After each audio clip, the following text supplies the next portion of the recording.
নমস্কার বন্ধুরা, উবুদে আজ আমাদের তৃতীয় সকাল। আজও সকাল 7:30 থেকে বিকেল 5:30 অবধি কার রেন্ট করে বেরিয়ে পড়েছি সাইট সিইং এর জন্য।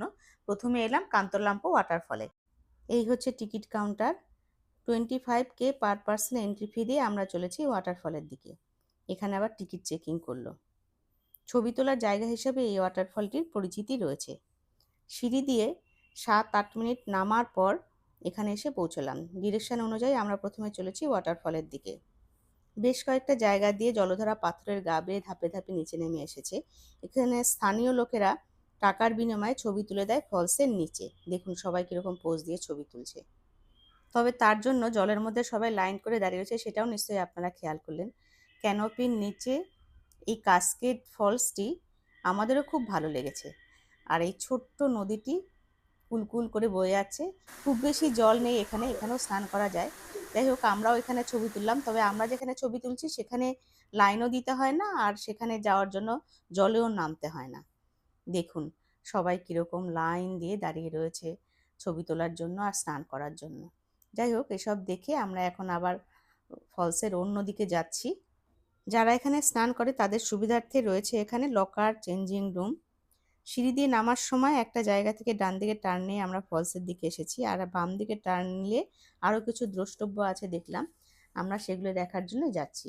সামনে যে বাঁধানো ছোট পুল রয়েছে সেখানেও স্নান করা যেতে পারে। যাই হোক, আমরা নদীর ধার দিয়ে এগিয়ে বাঁশের সাঁকো পার করে নদীর ওপারে যাচ্ছি। ওপারে গিয়ে সিঁড়ি দিয়ে ওপরে উঠে কি কি দেখা যায় সেটাও আপনাদের দেখাবো। দেখুন আমি সাঁকো পার হচ্ছি, কি অ্যাডভেঞ্চারাস লাগছে। ও যে দেখুন ফলস, আর এই হচ্ছে সিঁড়ি। সিঁড়ি দিয়ে ওপরে উঠে দেখলাম অ্যারো দিয়ে দেখাচ্ছে সামনে একটা গুহা রয়েছে। খানিকটা হেঁটে আসার পর গুহাটি দেখতে পেলাম। গুহার ভিতরে দেখার মতো কিছু নেই এবং ঘুটঘুটে অন্ধকার বলে আর ঢুকলাম না ভেতরে।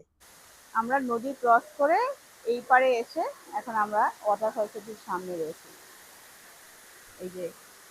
এই যে রাস্তা, আর সামনে এরকম ওয়াটারফলস। এখান থেকে পুরো ভিউটা পাচ্ছি। জলের মধ্যে লোকজনের লাইন যেন আরও বেড়ে গেছে। যত বেলা হবে তত এই লাইন বাড়তে থাকবে। ছবি তুলতে চাইলে খুব সকালেই এখানে আসতে হবে আপনাদের। আর দেখুন কি সুন্দর ওপর থেকে হেঁটে হেঁটে সিঁড়ি দিয়ে নামছে। স্লিপারি যে নয় সেটা বোঝাই যাচ্ছে। এই রাস্তা দিয়ে এসেছিলাম, আবার এই রাস্তা দিয়েই যাচ্ছি।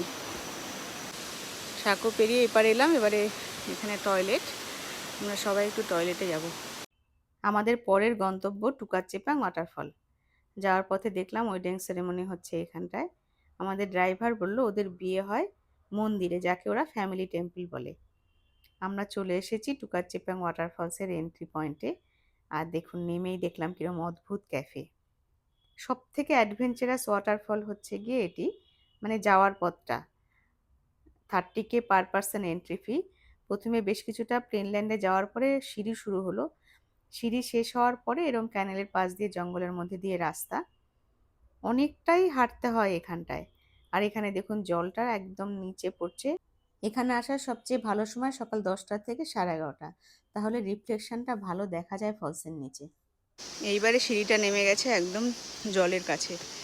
মোস্ট প্রবাবলি ওই জলের মধ্যে দিয়ে আমাদেরকে হেঁটে হেঁটে যেতে হবে। এরকমভাবে জলের মধ্যে দিয়ে এখন কতটা যেতে হবে জানি না।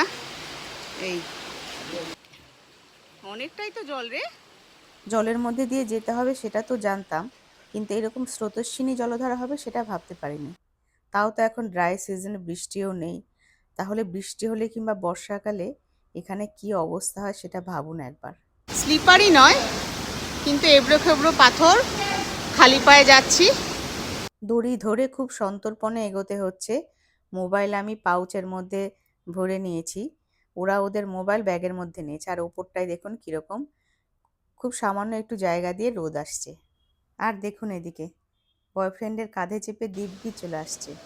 ওদিকে বাবা তার 2 মেয়েকে খুব সাবধানে পার করছে কঠিন জায়গা থেকে। অনেক কষ্ট করে এই জায়গাটুকু এলাম, তবে এরকমভাবে আসার একটা আলাদা আনন্দ আছে। আমি দড়ি ধরে এলাম। এইবারে উপরে যাওয়ার জন্য এই শর্টকাট রাস্তাটায় নিয়েছি। জলের মধ্যে না গিয়ে এই গুহার মধ্যে দিয়ে এলাম, কিন্তু গুহা যেখানে শেষ হয়েছে সেখানে ওপর থেকে ঝরঝর করে জল পড়ছে। আমি সম্পূর্ণ ভিজে গেলাম।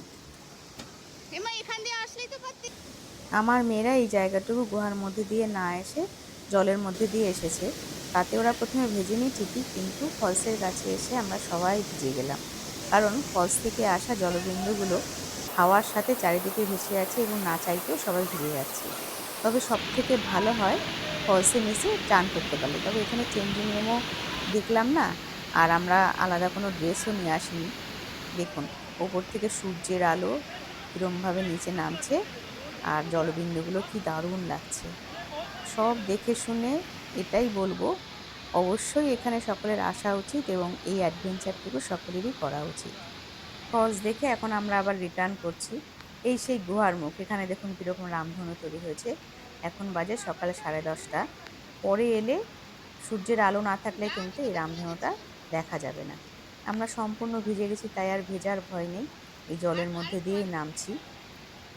ফলসে আসার সময় এবং যাওয়ার সময় ভিডিও করেছি অনেক কষ্ট করে, কারণ ইউটিউবে আগে কখনো এই রকম ভিডিও দেয়নি কেউ, তাই ভাবলাম একটু কষ্ট করে তুলি, নিজেরও স্মৃতি হয়ে থাকবে এবং আপনাদেরকেও দেখাতে পারবো।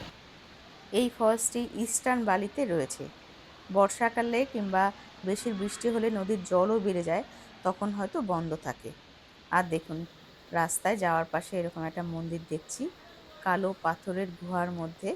কি পুজো হচ্ছে বলতে পারবো না এখানে। সামনে আবার আমাদেরকে নদী পেরোতে হবে, আবার সেই কঠিন রাস্তা। আপনারা এলে প্রিকশন নিয়ে আসবেন, যেমন রেইনকোট পরে আসা, আর যদি চান করতে ইচ্ছে করে তাহলে এক্সট্রা জামা কাপড় নিয়ে আসা। আর জুতোটাও ঠিকঠাক আনবেন, কারণ আমরা কিন্তু ঠিকঠাক জুতো পরে আসিনি, তাই জুতো খুলে আসতে হয়েছিল। ওপরে এসে পার্কিং এরিয়াতে দেখছি স্থানীয় একজন লোক ফল কাটছে।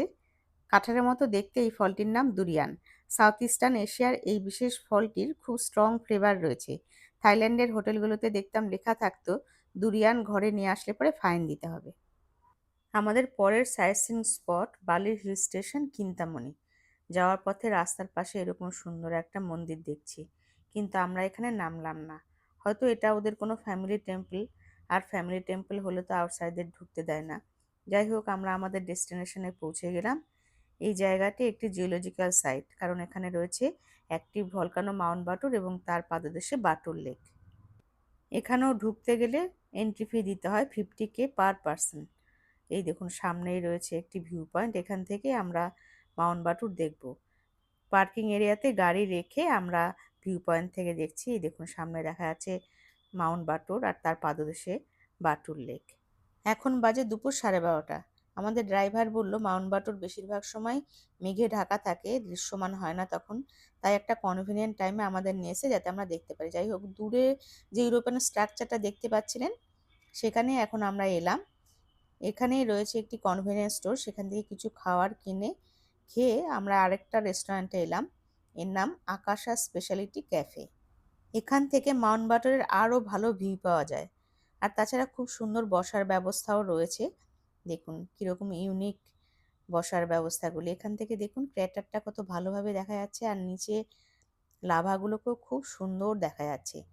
আপনারা যদি এই লাভার মধ্যে হাঁটতে চান তাহলে হাতে সময় নিয়ে আসবেন, কারণ আমাদের হাতে সময় নেই লাভা দেখার, কারণ পরের ডেস্টিনেশনে আবার আমাদের এখান থেকে যেতে হবে। যাই হোক, এখানে আমরা 2 রকমের কেক অর্ডার করেছি আর আইস টি। এই রেস্টুরেন্টটা বেশ কস্টলি এবং বেশিরভাগ সময় ফুল বুক থাকে সব টেবিলগুলি। খাওয়ার পরে আমরা উপরের ফ্লোরে যাচ্ছি। আসলে রেস্টুরেন্টটাই দেখবার মতো। নিচে একজন যে বসে আছে সেখানে আমরা এতক্ষণ ছবি তুলেছিলাম। উপরের ফ্লোরে এলাম, এখানেও কিছুক্ষণ ঘোরাঘুরি করে ছবি টবি তুলবো। আর এখান থেকে দেখুন কি সুন্দর দেখা যাচ্ছে চারিদিকটা। এখানকার পাহাড়গুলোর কি ইউনিক শেপ না? এখানকার বসার ব্যবস্থাটাও অসাধারণ। এখন আমরা আজকের ট্যুরের লাস্ট ডেস্টিনেশন বেসাকি টেম্পলের দিকে এগোচ্ছি। ইস্ট বালির এই অঞ্চলটি হিলি এরিয়া। বালির সবচেয়ে বড় ভলকানো মাউন্ট আগুং পর্বতের ঢালে রয়েছে এই মন্দিরটি। ওই যে দূরে দেখতে পাচ্ছেন গেট, ওখান দিয়ে আমাদেরকে যেতে হবে। তার আগে গাড়ি পার্কিং এরিয়াতে রেখে উপরের ফ্লোরে আমরা চলে এলাম টিকিট কাটার জন্য। এখানে এন্ট্রি ফি নিল 150K পার পারসন। হাতে এরকম ব্যান্ড বেঁধে দিল। এখন বাজে দুপুর 2:35। সকাল 7টা থেকে সন্ধ্যে 6টা পর্যন্ত মন্দিরটি খোলা থাকে। বালির সবচেয়ে বড় এবং হোলিয়েস্ট টেম্পল এটি, একে মাদার টেম্পলও বলা হয়। এখানে রয়েছে ticket checking counter. Ticket checking করার পরে আমাদেরকে সারং পরিয়ে দিচ্ছে। একজন গাইডও দেবে আমাদের সাথে।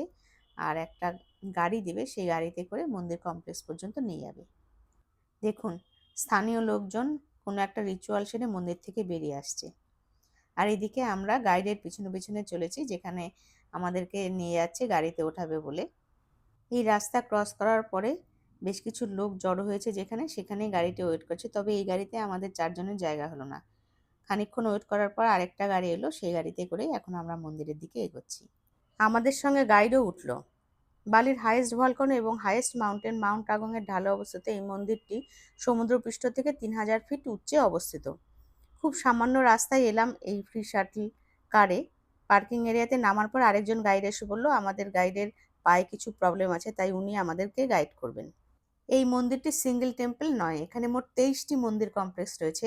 পাহাড়ের গায়ে ধাপে ধাপে মন্দিরগুলি ছড়িয়ে ছিটিয়ে রয়েছে। মোট 6টি লেয়ার বা ধাপ রয়েছে। সিঁড়ি দিয়ে খানিকটা ওঠার পর এখানে আমাদের প্রত্যেকের হাতে বাঁধা টিকিটগুলো স্ক্যান করলো। যদিও বা এটি হিন্দু মন্দির এবং আমরাও হিন্দু, তবু মন্দিরের ভেতরে আমাদেরকে ঢুকতে দেবে না, তাই আমরা কোনো রকম পূজার সামগ্রী কিনলাম না। এখানে দেখুন ফুল বিক্রি হচ্ছে আর শুধু বালিনিজরাই কিনছে। দেখুন সিঁড়িতে সবাই কিরকম ছবি তুলছে, এই জন্য পরপর লোকজন দাঁড়িয়ে আছে। এক একজন যাবে, গাইড ছবি তুলে দেবে আর তারপর সিঁড়ি দিয়ে ওপরে উঠতে হবে। সিঁড়ি দিয়ে ওপরে ওঠার পর এই জায়গাটাকে বলছে সেন্ট্রাল এরিয়া। এখানেই রয়েছে লার্জেস্ট টেম্পল কমপ্লেক্স, যার নাম পুরা পেনাতারান আগুং। সেখানে ব্রহ্মা, বিষ্ণু এবং শিবের আলাদা আলাদা মন্দির রয়েছে। মন্দিরের এই দেওয়ালগুলি ভলকানিক লাভা দিয়ে তৈরি। গাইডের কথা অনুযায়ী এখানে অনেকগুলি ফ্যামিলি টেম্পলও রয়েছে, যেখানে বালিনিজ হিন্দুরা তাদের রিলেটিভ মারা গেলে ক্রিমেশনের 14 দিন পর তার আত্মাকে মাথায় করে নিয়ে আসে, ফ্যামিলি টেম্পলে রাখে এবং পুজো করে।